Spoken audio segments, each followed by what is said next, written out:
Jina langu naitwa Hamis Mwinyi Mohamed, ni katibu mkuu wa shirikisho la vyama vya wafanyakazi Zanzibar. Kama watazamaji wetu pamoja na wafanyakazi wanavyoelewa kwamba hivi karibuni, yani mwanzoni mwa mwezi huu, mwezi wa 5, tulikuwa na maadhimisho ya siku ya wafanyakazi duniani yaliyofanyika katika kijiji cha Kizimkazi katika mkoa wa Kusini Unguja. Kawaida ya maadhimisho haya huadhimishwa kwa shughuli nyingi sana. Kwa mwaka huu tulikuwa na shughuli 5, yani tulikuwa na kamati 5 ambazo zilishughulikia maadhimisho hayo, ikiwemo kamati ya fedha, kamati ya kilele, kamati ya usalama na afya kazini, kamati ya uenezi pamoja na kamati ya michezo. Kwa hiyo hizo ndio shughuli ambazo zimefanyika. Baada ya kawaida yetu, baada ya kumaliza maadhimisho, tunakuwa tunafanya tathmini na kuwapongeza wale wenzetu ambao wamefanya vizuri au wameshiriki katika maadhimisho hayo. Kwa hiyo shirikisho limejipanga kwamba kamati zote baada ya tathmini zitafanywa shughuli ya kupongezwa, ikiwemo kupewa hivi vyeti.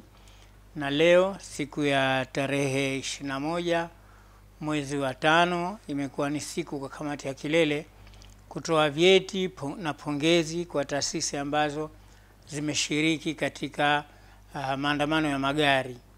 Kama tunavyoelewa kwamba kulikuwa kuna taasisi nyingi zimeshiriki, nyingi zilihitaji kushiriki, lakini zile ambazo zimeshiriki kwa mwaka huu hazipungui taasisi 30 za serikali, sekta binafsi pamoja na sekta zisizo rasmi pamoja na jasiriamali.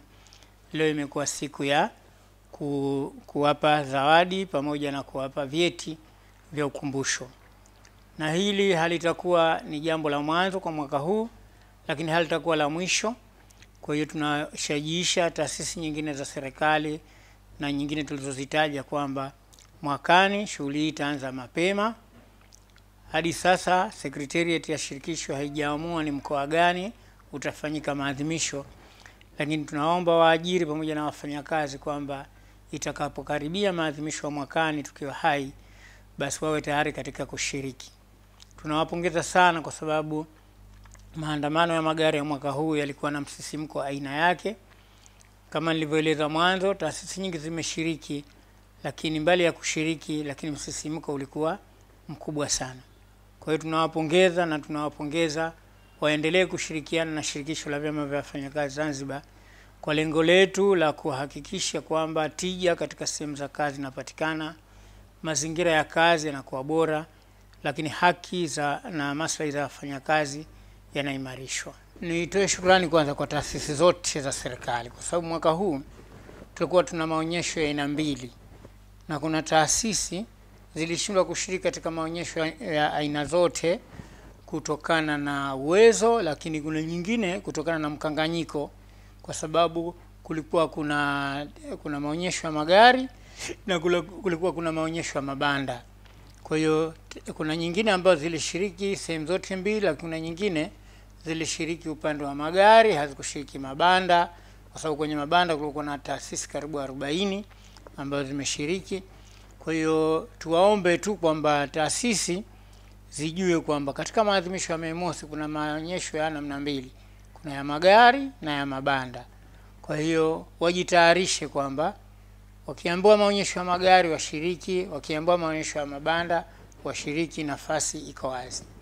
Lakini umuhimu, kwa hiyo tusipongeze zote zilizoshiriki sehemu zote 2 na zile zilizoshiriki upande mmoja. Kuna wengine wanasema tumeshiriki maonyesho, kumbe wameshiriki ya mabanda au kushiriki ya magari. Lakini nafasi zipo kwa aina zote za maonyesho kuweza kushiriki. Umuhimu wa maadhimisho ni umuhimu wa siku yenyewe, umuhimu wa ushiriki ni umuhimu wa ile siku yenyewe ya wafanyakazi. Siku ya wafanyakazi imewekwa kwa lengo la kutathmini shughuli za kazi kwa mwaka mzima uliopita. Na shughuli za kazi zina ule ufanisi, kwa maana productivity, ina mahusiano baina ya waajiri na wafanyakazi, ina mazingira ya kazi, lakini ina upatikanaji wa haki na maslahi ya wafanyakazi. Kwa siku ile imetengwa kwamba ni siku ambayo wafanyakazi wanaonyesha zile jitihada zao katika kuiletea maendeleo nchi na taasisi zao, lakini wanaonyesha vile vile mafanikio na wanaonyesha changamoto zao kwamba wana changamoto gani. Na siku ile ni siku ambayo waajiri wanatakiwa wawasikilize wafanyakazi wanasemaje. Na watu wote ni mashahidi siku ile, waajiri na serikali wanakuwa wasikivu kusikiliza wafanyakazi wanasemaje. Kwa hiyo kwa wafanyakazi kushiriki, kuna faida ya kwamba kujulikana changamoto zao ili tuweze kuingia majadiliano na serikali na waajiri katika kuzitatua.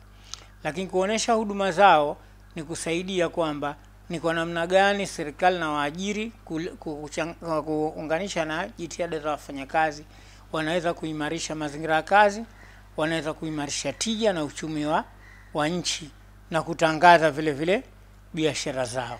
Lakini la msingi zaidi, inatia nguvu kwa serikali na waajiri kuona jitihada za wafanyakazi na kuweza kugawanya kile kinachopatikana, kwa sababu sehemu ya kazi ni sehemu ya kugawana kinachopatikana baina ya waajiri na wafanyakazi.